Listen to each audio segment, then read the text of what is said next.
Vous êtes-vous déjà senti tellement irrité que vous n'avez pas pu vous contrôler lorsque quelqu'un a dit ou fait quelque chose qui vous a blessé? Y a-t-il des jours où même un regard ou un commentaire anodin vous fait sentir que le monde se retourne contre vous? Dans le monde accéléré et sous haute pression d'aujourd'hui, il est facile de se laisser emporter par un tourbillon d'émotions négatives, allant de petites contrariétés à une colère dévastatrice. Mais existe-t-il un moyen de rester inébranlable, d'empêcher quiconque de perturber votre paix? Pouvons-nous vraiment vivre une vie calme et sereine, à l'abri du contrôle émotionnel des autres? Le stoïcisme, une école de pensée ancienne mais profondément puissante, offre des réponses profondes et intemporelles.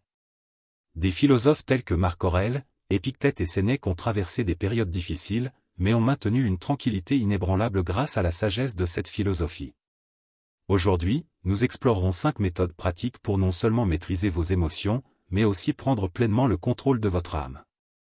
Ce que je m'apprête à partager n'est pas une simple théorie, ce sont des leçons profondes du stoïcisme, distillées en idées pratiques. Restez attentifs et ne manquez aucun détail, car même appliquer une de ces méthodes peut apporter une transformation immédiate à votre vie. Commençons. 1. Accepter la vie avec volonté. L'un des principes centraux du stoïcisme, qui conduit à la paix intérieure, est l'acceptation totale de tout ce qui nous arrive. Cela ne signifie pas que nous devons aimer ou être d'accord avec chaque situation, mais plutôt apprendre à les affronter avec disposition, sans résistance. Marc Aurèle a écrit dans ses méditations, « Accepte les choses auxquelles le destin t'attache et aime les personnes avec qui le destin te place, mais fais-le de tout cœur. » Cette acceptation est la base pour échapper au cycle vicieux de la colère et de la frustration. Imaginez que vous réalisez une tâche banale, comme faire la vaisselle. Si vous abordez cela avec réticence, chaque assiette deviendra une bataille intérieure. Mais, si vous le faites avec volonté et gratitude, même le fardeau disparaît. Épictète nous rappelle dans ses discours, ne cherche pas que les événements se produisent comme tu le souhaites, mais souhaite qu'ils se produisent comme ils se produisent, et ta vie sera tranquille. Cet esprit d'acceptation peut être appliqué même aux situations désagréables. Par exemple, en restant coincé dans les embouteillages, vous pouvez passer votre temps irrité ou utiliser ce moment pour écouter un podcast ou réfléchir à votre journée. Lorsque nous acceptons les situations avec disposition, le stress perd son pouvoir sur nous. 2. Arrêtez de juger les autres. Vous êtes-vous déjà demandé pourquoi nous nous irritons ou nous frustrons si facilement avec les autres? Cela pourrait-il être parce que nous les jugeons fréquemment? Pensez à combien de fois par jour vous pensez, cette personne est tellement énervante, celui-là est complètement irresponsable. Ces jugements ne font pas seulement du tort aux autres, mais, plus important encore, ils surchargent nos propres âmes. Le stoïcisme nous enseigne que renoncer au jugement est une méthode puissante pour nous libérer des émotions négatives. Les événements extérieurs ne déterminent pas nos émotions, c'est la façon dont nous les interprétons qui le fait. Lorsque nous jugeons les autres, nous portons un poids émotionnel inutile. Imaginez que vous avez un collègue qui arrive souvent en retard au travail. Si vous pensez qu'il est paresseux, votre irritation grandira chaque jour. Mais, si vous considérez qu'il pourrait s'occuper d'un proche malade, votre perspective changera. Abandonner le jugement ne signifie pas ignorer les problèmes, mais protéger votre esprit des émotions inutiles. Marc Aurèle a écrit, « Vous avez toujours la possibilité de ne pas avoir d'opinion. Il n'est pas nécessaire de vous inquiéter ou de perturber votre âme pour des choses que vous ne pouvez pas contrôler. » Pratiquez ce changement de perspective, lorsque vous ressentez de l'irritation, arrêtez-vous, respirez profondément et demandez-vous, ce sentiment en vaut-il la peine? En voyant les situations avec empathie, vous serez plus gentil avec vous-même et avec les autres. Numéro 3, abandonnez le contrôle. Lorsque vous cessez de juger les autres, vous découvrez une vérité profonde, une grande partie de notre frustration et de notre colère provient du fait d'attendre que les gens agissent selon nos désirs.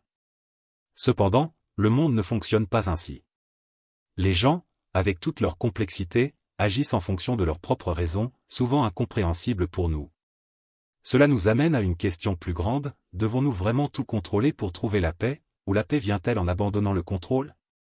C'est l'essence du stoïcisme. Au lieu de gaspiller de l'énergie à essayer de changer l'incontrôlable, apprenez à l'accepter et à vous libérer des fardeaux inutiles. Bien que vous ne puissiez pas dicter la vie, vous pouvez toujours choisir comment réagir à ce qu'elle vous apporte. Imaginez conduire pendant l'heure de pointe. Le trafic est congestionné, les klaxons retentissent de tous côtés et vous êtes sur le point d'être en retard. La colère surgit alors que vous pensez, pourquoi les gens conduisent-ils ainsi? Pourquoi le trafic ne s'améliore-t-il jamais?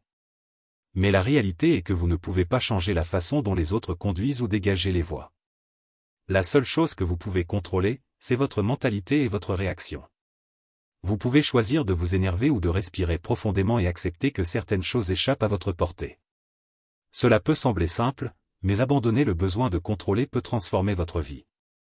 Une mère peut se soucier constamment des notes de son enfant, mais elle ne peut pas passer les examens à sa place ni forcer le succès. Un employé peut se frustrer des décisions irrationnelles de son patron, mais il ne peut pas contrôler ses pensées ou ses actions. Les émotions négatives surgissent souvent d'attentes élevées concernant des choses qui échappent à notre pouvoir.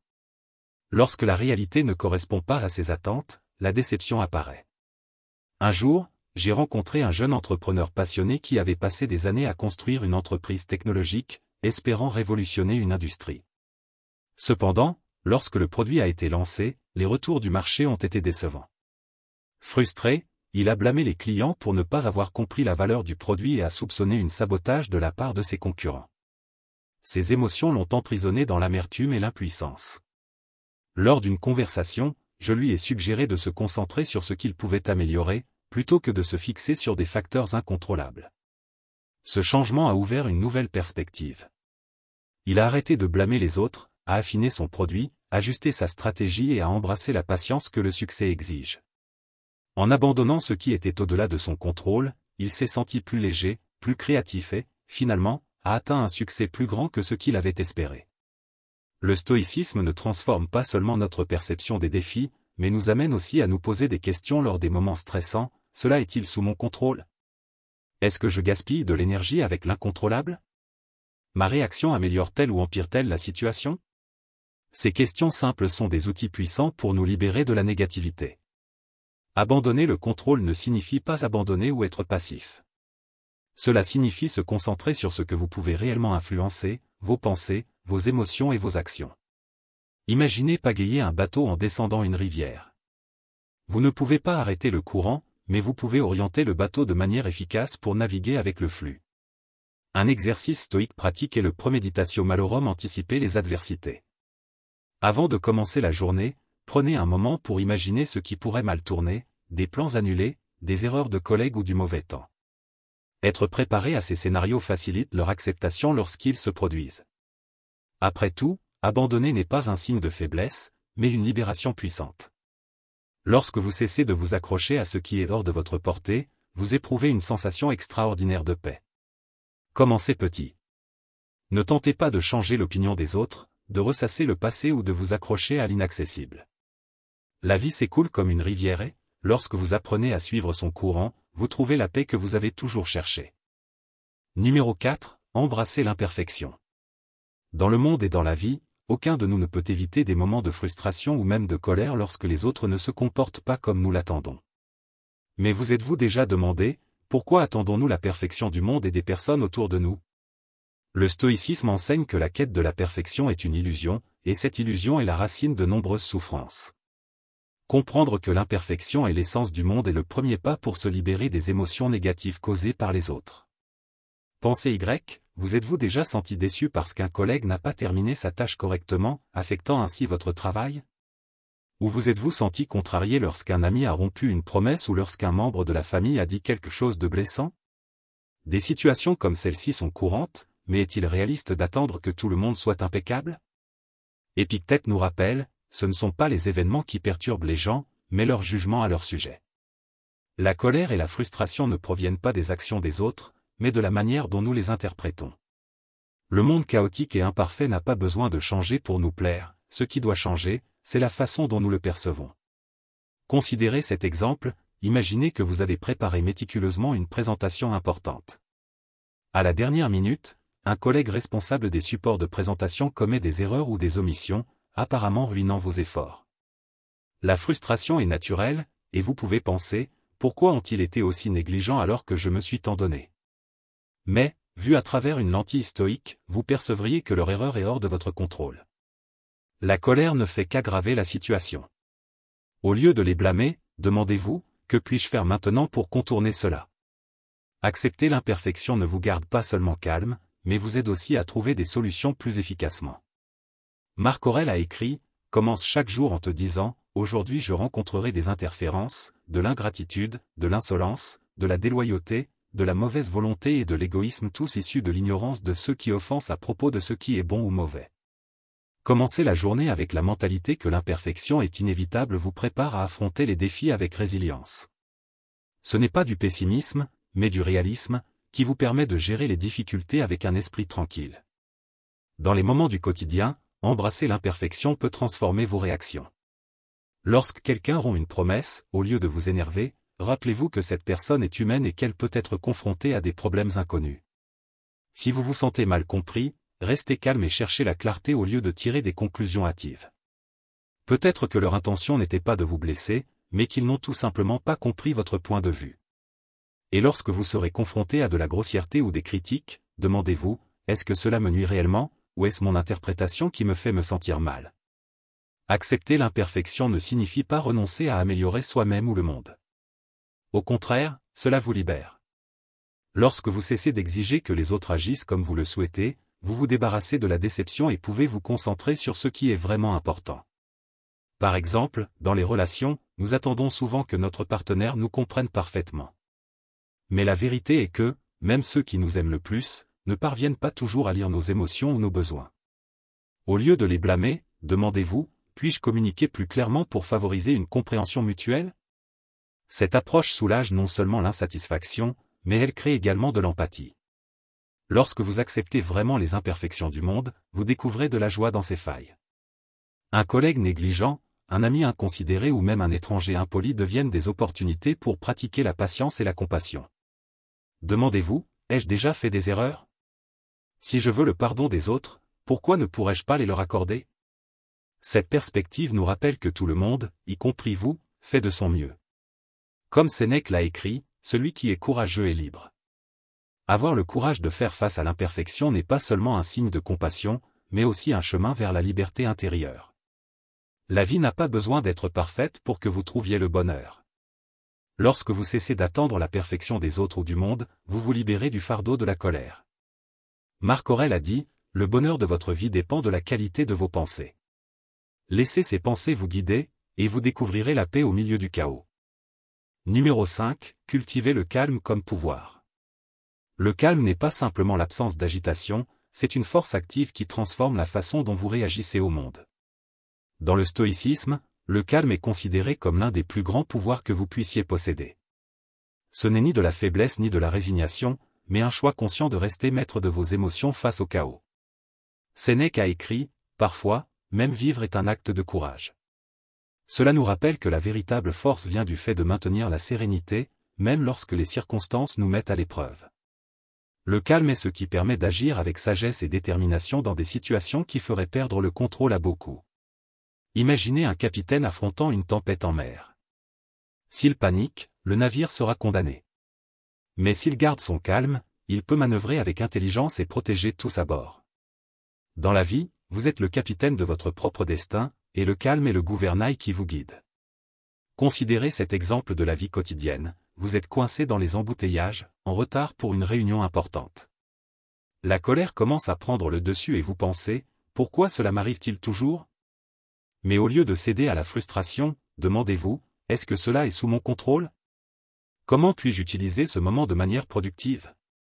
Peut-être pouvez-vous pratiquer la gratitude, revoir mentalement l'ordre du jour de la réunion ou même écouter un podcast inspirant. Épictète nous enseigne, ce ne sont pas les choses qui nous perturbent, mais le jugement que nous en faisons. En d'autres termes, le calme ne dépend pas de ce qui se passe autour de vous, mais de la façon dont vous choisissez d'interpréter ces événements. Le calme est aussi un outil puissant dans les conflits. Lorsque quelqu'un est agressif ou injuste avec vous, répondre avec colère ne fait qu'alimenter le conflit. Mais en restant calme, vous désarmez l'autre et gardez le contrôle de la situation. Par exemple, imaginez qu'un collègue critique votre travail de manière rude. Votre première réaction pourrait être de répondre de la même manière. Mais si vous preniez une grande inspiration et demandiez, pouvez-vous expliquer ce que vous pensez pourrait être amélioré? Cette attitude démontre non seulement de la maturité, mais elle peut aussi transformer la critique en un dialogue constructif. La pratique du calme affecte également profondément votre santé mentale et physique. Lorsque vous choisissez le calme, vous réduisez les niveaux de stress et améliorez votre capacité à prendre des décisions claires. Cela crée un cercle vertueux, moins de stress, plus de contrôle émotionnel et de meilleurs résultats dans tous les domaines de la vie. Marc Aurèle a écrit « Vous avez le pouvoir sur votre esprit, pas sur les événements extérieurs. Prenez conscience de cela, et vous trouverez la force. » Cette phrase résume le cœur du calme stoïque. Nous ne pouvons pas contrôler ce qui se passe, mais nous pouvons contrôler comment nous réagissons. Cultiver le calme ne se fait pas du jour au lendemain, c'est une pratique constante. Commencez par de petits pas, respirez profondément lorsque vous sentez la colère ou le stress monter. Cela envoie un signal à votre cerveau que tout va bien. Identifiez vos déclencheurs émotionnels. Savoir ce qui vous déséquilibre généralement vous permet de mieux vous préparer à ces situations. Pratiquez la pleine conscience. Être présent dans l'instant réduit les réactions automatiques et émotionnelles. Demandez-vous, cela a-t-il vraiment autant d'importance? Est-ce que je m'en souviendrai dans un mois? Avec le temps, ces pratiques renforceront votre capacité à garder votre calme, même dans les moments les plus difficiles. Enfin, rappelez-vous que le calme ne signifie pas passivité. Cela signifie que vous êtes aux commandes, agissant en fonction de vos valeurs et ne vous laissant pas emporter par vos émotions.